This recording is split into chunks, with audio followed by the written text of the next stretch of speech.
Hello, welcome to my presentation on supporting your tenure and promotion with scholarship citations, downloads, and journal rankings.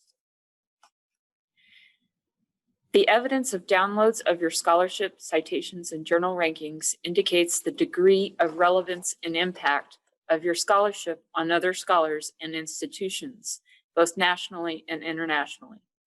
I will talk briefly about how to find this data and how I used it. I have logged into a publisher's authored work site where I have published articles. If you have published articles, you may have a login. If you don't know it, contact the publisher. This screenshot shows data about my article, including total downloads, cross-ref citations, and altmetric score. On the left, there is a list of articles that cited my article. Below that is a URL that allows me to share the full text. Some publishers allow authors to share content in institutional repositories, but check with the publisher. My institution uses Digital Commons for an institutional repository. I have items in the institutional repository and several articles in journals published in Digital Commons. Digital Commons provides authors data about downloads of their scholarship by date, country, and institution. This map shows downloads by country, but if you click on the bar graph icon on the left, you can download statistics into Excel. It is possible to create a shareable URL by clicking on the last icon here on the left. I put a shareable URL in my promotion dossier. Altmetrics measures scholarship's impact by citations in scholarly literature, social media, news, and blogs. Several companies produce altmetrics, including altmetric.com and PlumX Analytics. Altmetrics are available on journal websites, discovery tools, and databases. When patrons at my institution search our discovery tool, they can see altmetric.com data displayed as a colorful donut-shaped icon like you see here. The colors pertain to source types. Mousing over the graphic allows you to see more data.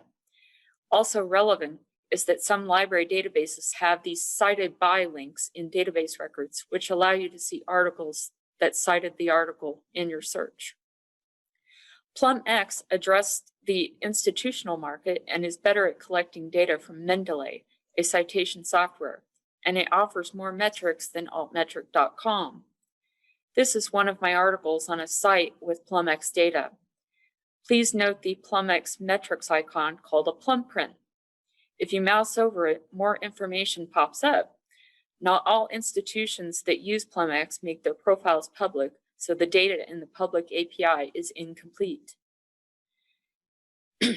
Having a Google Scholar profile is one way to access your scholarship citation data, but a Google account is required.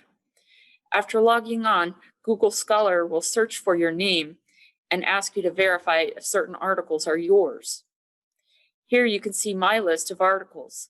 Click on the plus sign above the list to update your list manually or to configure automatic updates.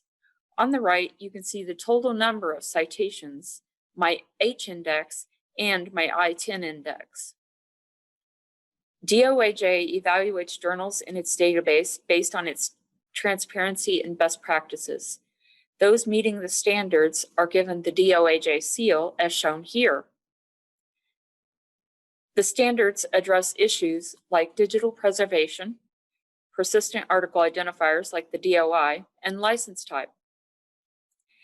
Scimago is a free database that includes the scientific measures developed in Elsevier Scopus. Journal records include information such as the journal's H index, the scope, peer review status, URL, and whether it is open access.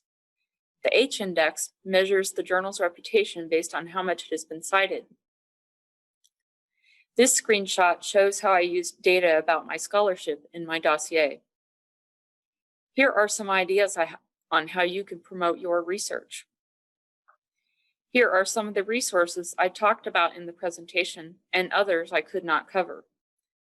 I will put all of my presentation documents into Digital Commons.